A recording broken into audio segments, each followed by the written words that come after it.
much, Martin.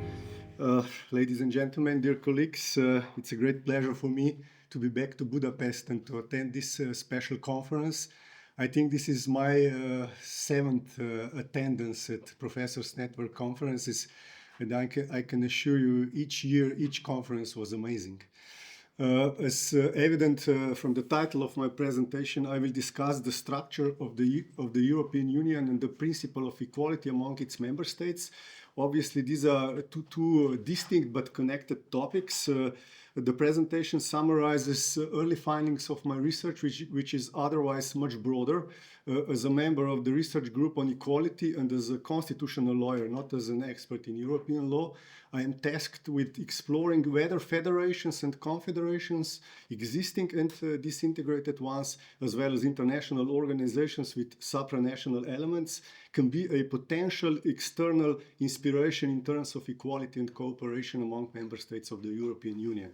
I am troubled a little bit with the extensive volume of this research topic, but anyway, so far I've been focusing on the EU itself, and I try to figure it out what is the state of the art when it comes to the nature of the EU structure and the principle of equality among its member states. Obviously, in less than 20 minutes, I cannot present everything I could, but I'll try my best, as I always do. And before I go into medias res, I would like to apologize for two things. As you can see, my slides look terrible. There is way too much text on it. Please consider that it is meant just to assist me, because I'm not as operative in English as I'm in Slovenian. This is also the reason why I'll keep my eyes to the screen most of my presentation. I hope you won't blame me for that.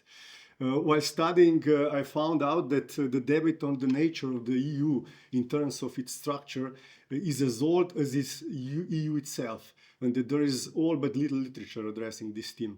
When discussing the structure of the EU, scholars either align it with federalism or confederalism, or they view it as a hybrid integration, meaning that EU is both federation and confederation, or they argue that it's neither a federation nor a confederation, but a sui generis supranational formation. Daniel Elazar, for example, I think the leading scholar in federalism, describes the EU as community rather than union, and maintains that the EU is more confederal than federal, since the primary expression of its constituent parts is at the national level rather than through the EU institutions.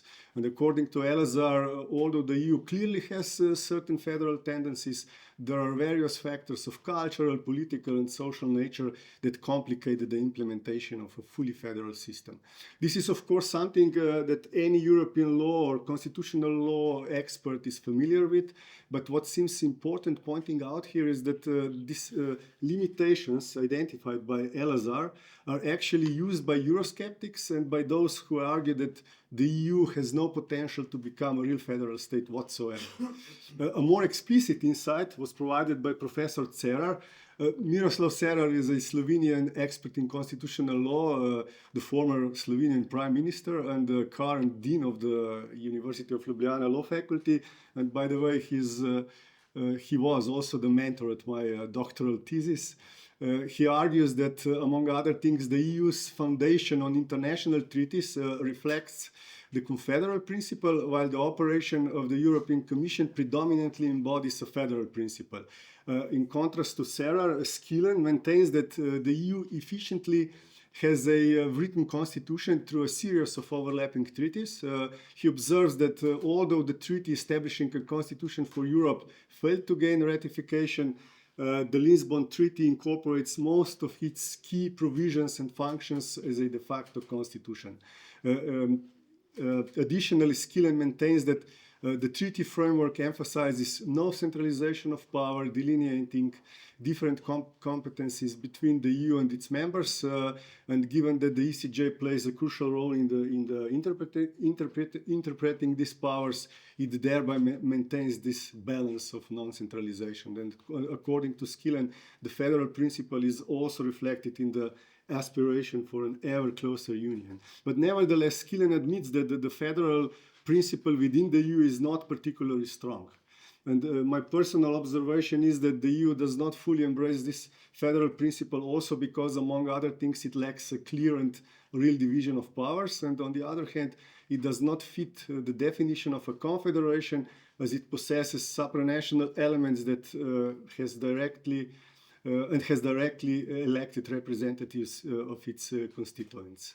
Watts, who is another federalism scholar, argues that the EU is structured to govern for certain limited purposes, which is essentially a confederal element. However, it is clear that the EU is not merely composed of delegates from member states' governments, and with the enhanced role of the European Parliament following the Lisbon Treaty, the EU acquired important supranational powers rather than being purely intergovernmental.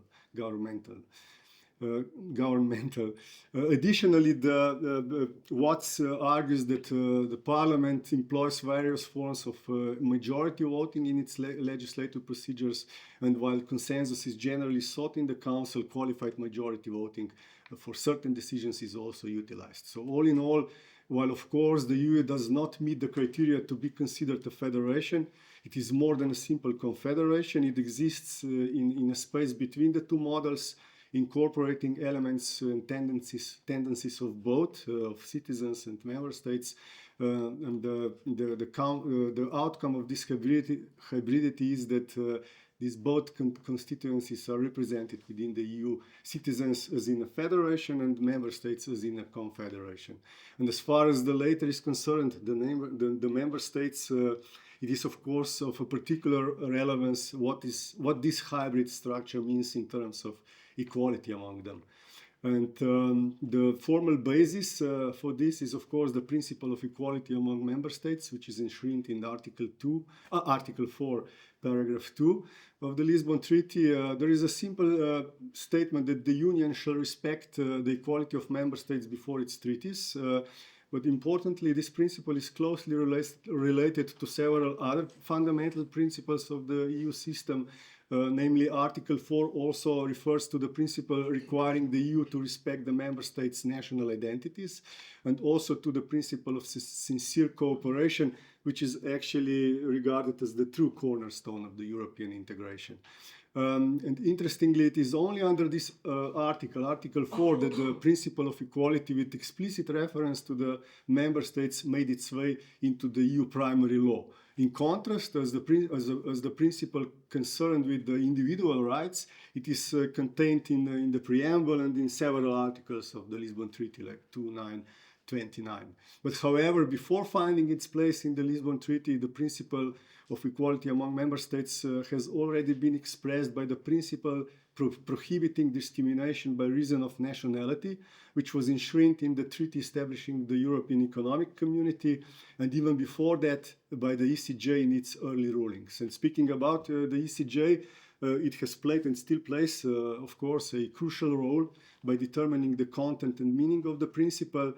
For example, in an older case, Italian Republic versus Commission, the court stated that the principle should be regarded as a duty of the EU institutions not to treat similar situations in different ways and different situations in the same way when addressing member states. And the court also stated that the distinction between member states is legitimate when there are reasonable grounds for such a distinction. And in later cases, the court then deployed this principle as a basis for justifying treating newer and older states differently on the one hand, and on the other hand for treating new member states in the same way, but by not admitting exceptions to common rules in regard to transitional period granted to them.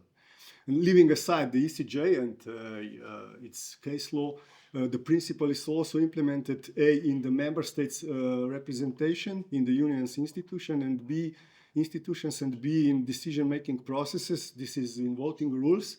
And I think it's worth mentioning here that legal provisions on both evolved throughout the European integration process, each EU charter introducing its own regime. This means that these provisions have been changing constantly. Taking a closer look for the representation of member states in most institutions, a principle of parity is applied, meaning that each state has one representative. while seats in the parliament are allocated according to a principle of digressive proportionality, meaning that larger states have more MPs, but smaller states have more MPs per capita.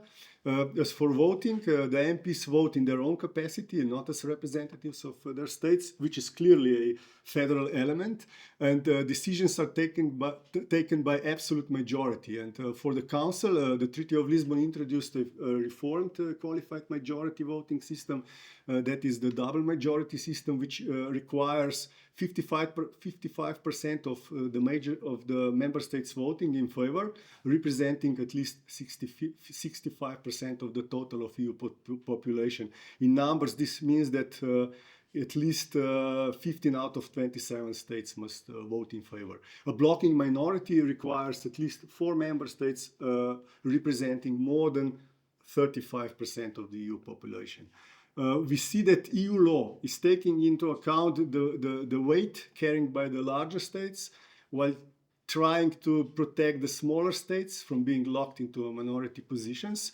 And this is a clear tendency towards an enforcement of the principle of differentiated equality, which is also named dynamic advanced equality. And studying other international organizations, also federations, confederations, I found out that no doubt this tendency is much stronger in the EU than in other international and supranational organizations. As a matter of fact, it could be argued that the EU system, that in the EU system, the principle of equality among member states is somehow overshadowed by the idea of differentiated integration. Treaties provide different forms of differentiated integration. I think this is partly also what David was talking about. For example, an example of this differentiated integration was special status of Poland and UK regarding human rights charter. But however, in reality, the situation is not as ideal as it may seem. Given that some member states express discomfort with regard to the principle of proportional equality and the idea of differentiated integration, with regard how this principle and the idea of differentiated integration are being applied by the EU institutions. But this is, of course, an issue for another presentation. In conclusion, I would say that regarding future development of EU structure, in theory at least, there are 3 options. First, the EU may evolve into a federal supranational power with a broad legislative authority.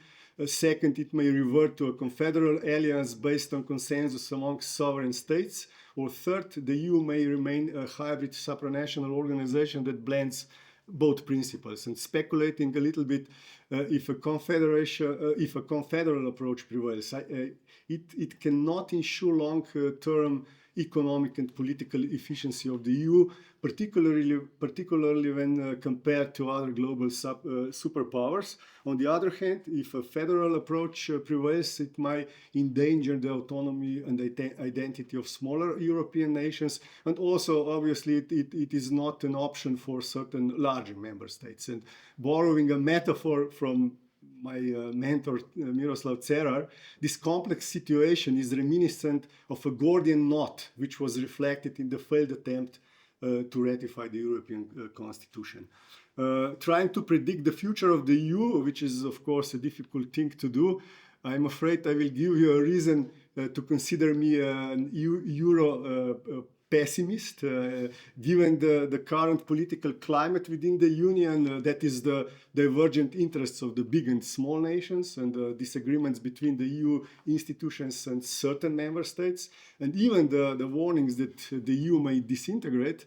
It seems most likely to me that in the future we will see either a strengthening of confederal elements or merely superficial reforms of existing Union as a hybrid supranational entity.